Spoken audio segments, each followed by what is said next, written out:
السلام علیکم ورحمۃ اللہ وبرکاتہ، نحمده ونصلی علی رسولہ الکریم، اما بعد فاعوذ باللہ من الشیطان الرجیم، بسم اللہ الرحمن الرحیم، رب اشرح لی صدری ویسر لی امری واحلل عقدۃ من لسانی یفقہوا قولی۔ يا أيها الذين آمنوا إذا نودي للصلاة من يوم الجمعة فاسعوا إلى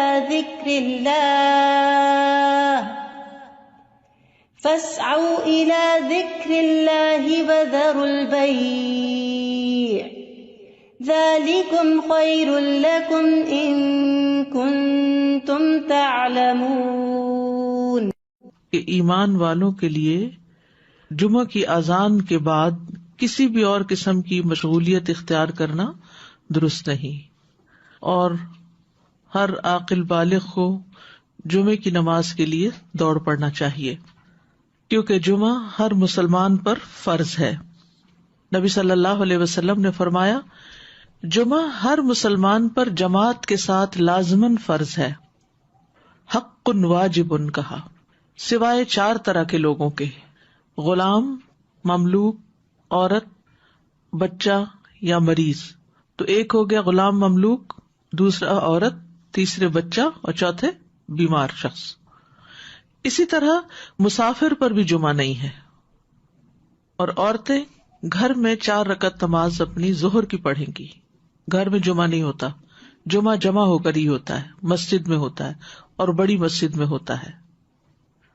عید کے دن جمعہ نہ پڑھنے کی رخصت ہے۔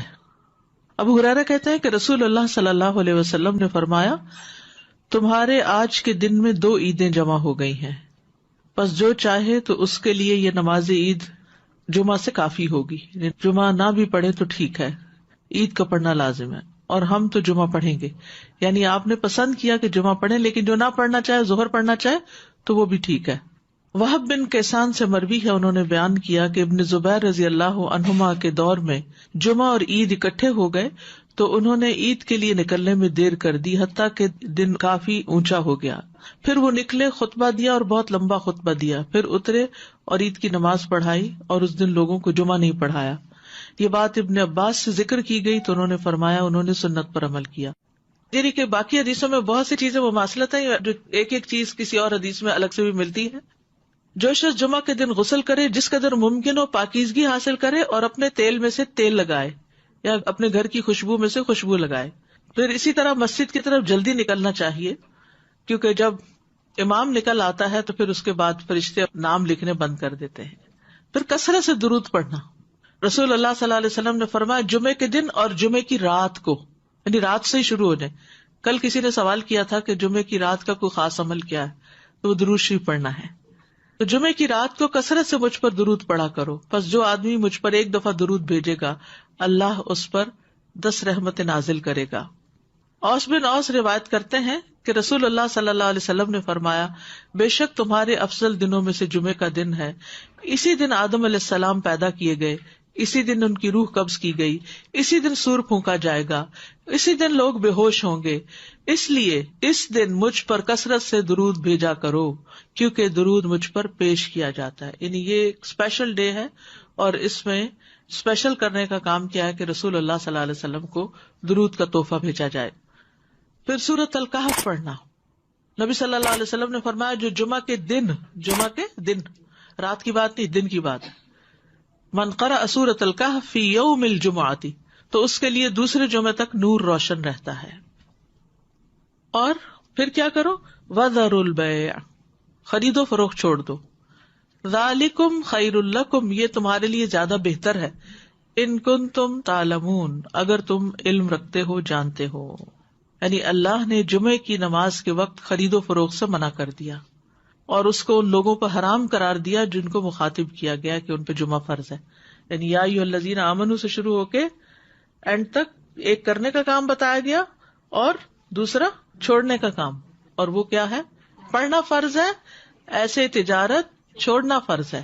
ٹھیک ہے، یعنی جب اذان ہو جائے تو خرید و فروخت ترک کر دو اور اللہ کے ذکر یعنی نماز کے لیے جلدی کرو. یعنی اگر کوئی سودا طے بھی پا رہا ہے تو بس وہیں ٹھپ کر دو. آپ نے یہ ایکسپیرینس کیا ہوگا سعودی عرب میں کہ بعض اوقات یہ ہوتا ہے کہ صرف پیسے دینے والے رہ جاتے ہیں. آپ نے ساری چیز بھاؤ تاؤ کر لیا, چیز لے لی, پیک کر لی, رکھ لی, اور ابھی پیسے دینے ادھر سے اذان ہوئی, وہ کہتے بس چھوڑ دو, چیز بھی چھوڑ دو, نہیں چاہیے پیسے, نکل پڑتے ہیں. یعنی جو بہت پرٹیکولر ہے, یعنی اس درجے کا حکم ہے کہ اس وقت کام چھوڑ دو. انسٹنٹ اسٹاپ, وذر البیع, یہ بھی فرض کے درجے میں ہے.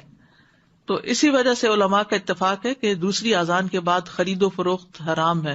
اصل میں یہاں تو ہمارے ہاں مسجدوں میں ایک ہی اذان ہوتی ہے, لیکن جیسے اگر سعودی عرب میں آپ نے کبھی حرم میں جمعہ پڑھا ہو تو آپ نے دیکھا ہوگا کہ وہ ایک اذان ذرا آدھا گھنٹہ یا کچھ پہلے دے دیتے, وہ صرف ایک انفارم کرنے کے لیے کہ لوگ تیاری شروع کر دیں. لیکن جو ہی پھر امام بیٹھتا ہے اور اذان شروع ہوتی ہے تو اس کے بعد پھر کوئی خرید و فروخت نہیں, امیڈیٹ پہلے والی ہے. اس میں یہ کہ بعض علماء کا خیال ہے کہ یہ زوال کے بعد سے نماز جمعہ کے فارغ ہونے تک ہے, یعنی جو ہی سورج ڈھل جائے تو شروع ہو جاتا ہے خرید و فروخت بند. کچھ کہتے ہیں خطبے کی اذان سے نماز تک ہے. بہرحال جمعہ کے دن خرید و فروخت یعنی صبح میں کر سکتے ہیں, اس کے بعد بھی کر سکتے ہیں, لیکن اس پیریڈ میں نہیں کر سکتے. تو احتیاط یہی ہے کہ زوال کے بعد سے روک دیا جائے. بعض اوقات یہ ہوتا ہے کہ خرید و فروخت تو نہیں ہوتی لیکن جاب ہوتی ہے. بعض اوقات یہ ہے کہ کچھ لوگ یہ کرتے ہیں کہ اچھا ابھی تو اذان ہی ہوئی ہوگی, ابھی تو خطبہ چل رہا ہوگا, ہم نماز میں جا کے شامل ہو جائیں گے. تو نہیں, اذان کا وقت جو ہے وہ جمعہ شروع ہونے کا وقت ہے, اس میں پھر باقی کام چھوڑ دینے چاہیے. الا یہ کہ انسان پارک کر رہا ہے یا رش ہے یا راستے میں کوئی رکاوٹ آ گئی ہے, وہ الگ بات ہے. ذالکم خیر لکم ان کنتم تعلمون, یہ تمہارے حق میں بہتر ہے, یعنی خرید و فروخت چھوڑنا بہتر ہے اگر تم جانتے ہو. یعنی نماز پڑھنا زیادہ بہتر عمل ہے. اور اس لیے کہ اگر تم نے وقت پہ نماز نہ پڑھی وہ تو فوت ہو جائے گی, لیکن اگر تم نے تجارت چھوڑ دی اس وقت تو وہ تو بعد میں بھی ہو سکتی ہے, اس کا کوئی وقت مقرر تو نہیں ہے, وہ تو کسی وقت بھی ہو سکتی ہے. ایک تو یہ استاذہ جی کہ سورۃ الکہف کے بھی جیسے آپ نے بتایا, تو سورۃ الکہف کے لیے بھی کیا کچھ وقت مقید ہے؟ کچھ لوگ اس کو کہتے ہیں کہ it has to be before عصر. نہیں, مغرب سے پہلے تک پورا دن کا پورا دن, درود کے لیے بھی پورا دن. ٹھیک ہے, مغرب پہ وہ دن کا اختتام ہوتا ہے. ٹھیک ہے. اور دوسرا یہ جو جمعے کی بات آئی کہ وذر البیع, اب فار انسٹنس اب ڈپینڈ کرتا ہے نا, نیت والی بات ہے کہ اگر آپ نے جمعہ اٹینڈ کرنے کی نیت کی ہوئی ہے تو پھر آپ کا ہوگا. اب جیسے فار انسٹنس ہم یہاں ہوتے ہیں اور اگر کسی وقت ہم, عورتوں پر تو فرض ہی نہیں ہے نا جی, لیکن اگر ارادہ کیا ہوا ہے تو پھر اس وقت انسان سب چھوڑ کے چلا جائے. ٹھیک, جزاک اللہ خیر. ایک یہ سوال ہے کہ جب ہم فرائیڈے کی مارننگ اور نائٹ کہتے ہیں تو کیا وہ نائٹ جمعرات کی مغرب کے بعد شروع ہوتی ہے؟ جی جی صحیح. جی, دوسرا یہ ہے کہ اگر ہم آئے ہیں جمعے کی نماز کے لیے اور کسی وجہ سے ٹریفک میں پھنس گئے, خطبہ ہو گیا, تو اس کے بعد کیا ہم صرف 2 فرض ہی پڑھیں گے کہ پوری نماز پڑھیں گے؟ اچھا سوال ہے. اس پہ یہ ہے کہ بعض علماء کہتے ہیں کہ اگر کوئی دوسری رکعت کی رکوع میں شامل ہو گیا تو اس کا جمعہ ہو گیا. امام ابو حنیفہ کا قول یہ ہے کہ اگر اس نے سلام بھی پا لیا تو اس کا جمعہ ہو گیا, کیونکہ وہ بھی نماز کا حصہ ہے. حتیٰ کہ وہ یہ کہتے ہیں کہ اگر امام سجدہ سہو کر رہا ہے تو بھی جمعہ ہو جائے گا, یعنی پا لے گا. اگر کسی مجبوری کی وجہ سے کوئی سویا رہ گیا, کوئی کسی وجہ سے تاخیر ہو گئی تو جمعہ اس کو مل جائے گا. لیکن بہت سے علماء یہ کہتے ہیں کہ خطبہ بھی ضروری ہے کیونکہ یہ جمعے کا حصہ ہے, اور وہ یہ کہتے ہیں کہ اگر خطبہ نہیں اور جمعے میں شریک ہو گئے ہیں جیسے پہلی رکعت یا دوسری رکعت میں بھی, تو اس صورت میں پھر ظہر کی نماز یعنی امام جب سلام پھیر لے تو 2 رکعت پڑھنے کی بجائے 4 پوری کر لے. جزاک اللہ خیر. السلام علیکم. سورہ کہف کے بارے میں معلوم کرنا ہے. جیسے ہم پڑھتے ہیں, اب میرے بچے سے چھوٹے ہیں, میں ان کو عادت ڈالی ہے کافی سالوں سے, تو وہ صرف پہلی 10 آیتیں پڑھ لیتے ہیں. کہ ایسا کرنا صحیح ہے؟ پہلی 10 آیتوں کی فضیلت ہے لیکن جمعے کے دن ساری پڑھنے کی ضرورت ہے. تو ایسا ایسا جو بڑے ہوتے جائیں اس کو بڑھاتے جائیں حتیٰ کہ پوری پہ آ جائے. نبی صلی اللہ علیہ وسلم نے سب سے پہلا جمعہ جو تھا وہ مسجد قباء میں قائم کیا تھا.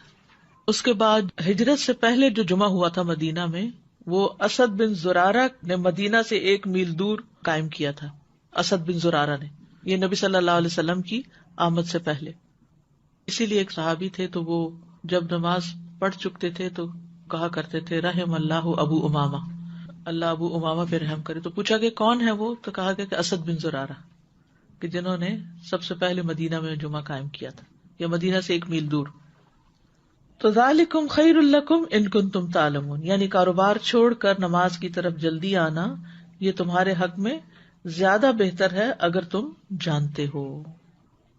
اہل ایمان کی صفت یہ بیان کی گئی ہے کہ جب ان کو اللہ کی طرف بلایا جاتا ہے، عبادت کی طرف بلایا جاتا ہے، تو پھر کوئی چیز انہیں مشغول نہیں کرتی اپنے اندر. سورۃ النور میں آتا ہے رجال لا تلہیہم تجارۃ ولا بیع عن ذکر اللہ واقام الصلاۃ وایتاء الزکاۃ یخافون یوما تتقلب فیہ القلوب والابصار. وہ مرد جنہیں اللہ کے ذکر سے اور نماز قائم کرنے اور زکوٰۃ دینے سے نہ کوئی تجارت غافل کرتی ہے نہ کوئی خرید و فروخت. تجارت اور بیع 2 الگ الگ لفظ استعمال ہوئے ہیں. وہ اس دن سے ڈرتے ہیں جس میں دل اور آنکھیں الٹ جائیں گی. تو جیسے ہی نماز کا وقت آئے فوراً سب کام چھوڑ کر جمعے کے لیے حاضر ہو جانا چاہیے. نہ صرف یہ کہ جمعے کے لیے، باقی نمازوں کے لیے بھی نبی صلی اللہ علیہ وسلم کا طریقہ یہی تھا.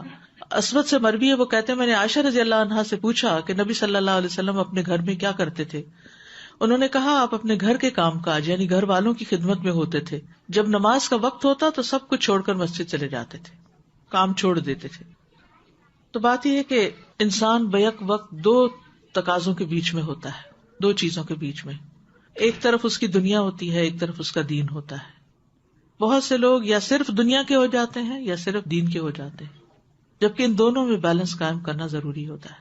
اور یہ پرفیکٹ بیلنس سورۃ الجمعہ میں نظر آتا ہے کہ یہاں پر نماز کے لیے بلایا گیا، حاضر ہو جاؤ. اور پھر اگلی آیت میں فرمایا فَإِذَا قُضِيَتِ الصَّلَاةُ فَانتَشِرُوا فِي الْأَرْضِ. نماز پڑھ لی، عبادت ہو گئی، اجتماعیت ہو گئی، اب زمین میں پھیل جاؤ اور اللہ کا فضل تلاش کرو اور اللہ کا ذکر کثرت سے کرتے رہو تاکہ تم فلاح پاؤ. تو اس سے کیا پتہ چلتا ہے کہ دونوں چیزیں ضروری ہیں، دونوں ہی عبادت کی مختلف قسمیں ہیں. اس کے لیے تقسیم اوقات کی ضرورت ہے، ٹائم مینجمنٹ کی ضرورت ہے. کچھ وقت عبادت کے لیے اور کچھ وقت کام کاج کے لیے. جب اللہ سبحانہ و تعالیٰ اس سے عبادت کا تقاضا کرے تو وہ عبادت کے لیے دوڑ پڑے، اور جب اس کی ضروریات اس کو دنیا کی طرف بلائیں تو اپنے کام کاج اور معاش کی طرف دوڑ پڑے. اسی طرح جب دین کی خدمت کے لیے بلایا جائے، دین کے پڑھنے پڑھانے کا وقت ہو تو انسان اس کی طرف دوڑ پڑے. اور جب بچے اور شوہر اور گھر والے ہمارے محتاج ہوں کھانے پینے کی اور ضروریات پوری کرنے کے، تو ان ضروریات کو بھی عبادت سمجھ کر پورا کیا جائے. تو اس طرح ایک حسین امتزاج قائم ہو جاتا ہے دین اور دنیا کے درمیان. یعنی نہ تو ہمارے سے یہ تقاضا کیا گیا کہ ہم دنیا چھوڑ دیں اور راہب بن جائیں، اور نہ ہی ہم سے یہ کہا گیا ہے کہ ہم سارے کا سارا وقت صرف عبادت میں ہی گزارے.